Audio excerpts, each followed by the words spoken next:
జై శ్రీకృష్ణ.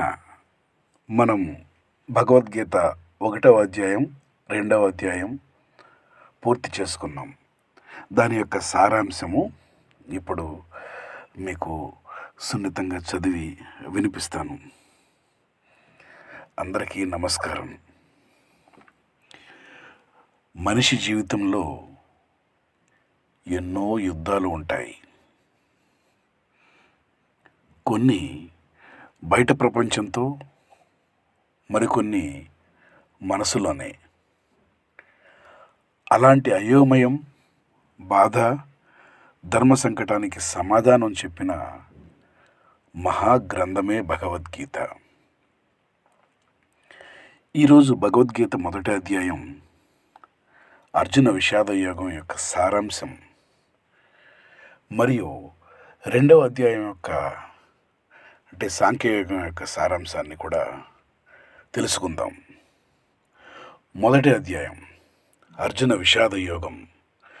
కురుక్షేత్ర యుద్ధ భూమి, ఒకవైపు పాండవులు, మరోవైపు కౌరవులు.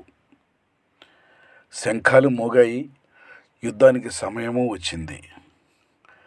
అప్పుడు అర్జునుడు కృష్ణుడితో ఇలా అంటాడు: నా రథాన్ని 2 సేనల మధ్య నిలుపుము కృష్ణ. అర్జునుడు ఎదురుగా చూశాడు. తన తాత భీష్ముడు, గురువు ద్రోణాచార్యుడు, బంధువులు, స్నేహితులు, వారిని చూసిన క్షణంలో అర్జునుని హృదయం కరిగిపోయింది.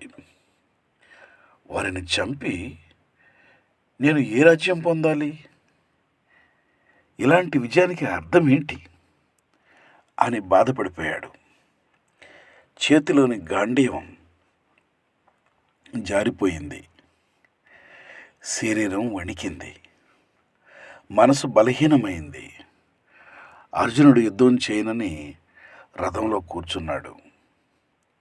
ఇది కేవలం అర్జునుని కథ కాదు. జీవితంలో సమస్యలు వచ్చినప్పుడు మనము ఇలాగే కుంగిపోతాం. ధర్మం తెలిసినా చేయడానికి భయపడతాం.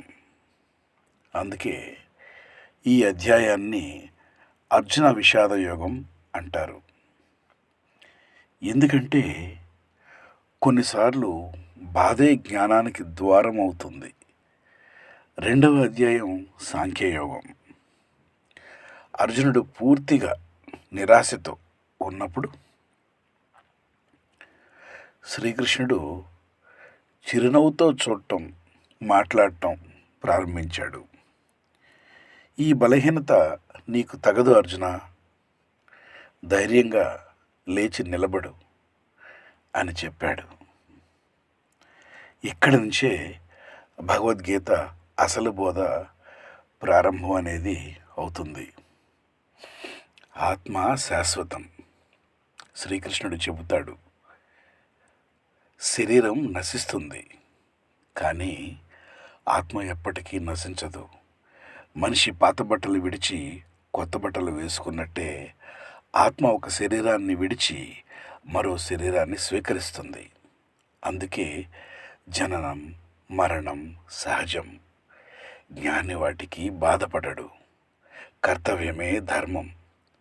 మనిషికి పని చేయడం మీద ఎంత హక్కు ఉంది, కానీ ఫలితం మీద మాత్రం కాదు.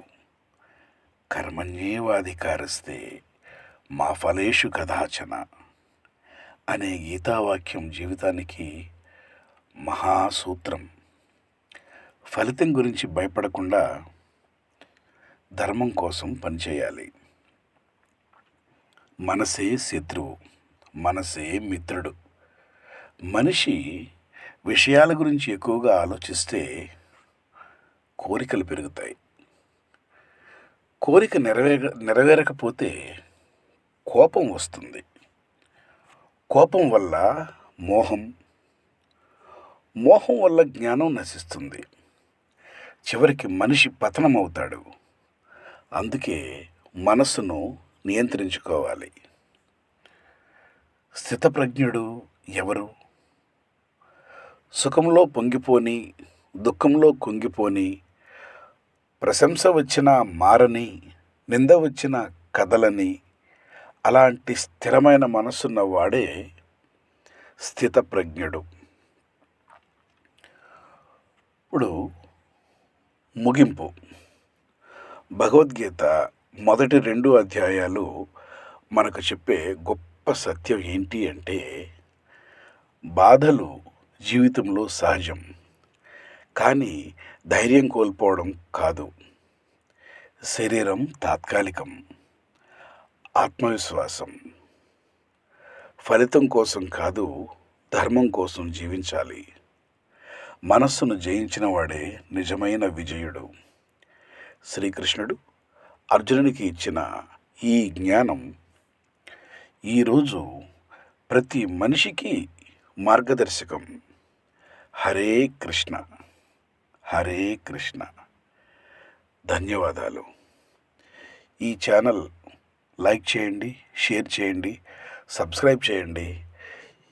ఈ వాక్యాల్ని 10 మందికి షేర్ చేసి ధర్మో రక్షతి రక్షితః అనండి. జై శ్రీకృష్ణ. నమస్తే.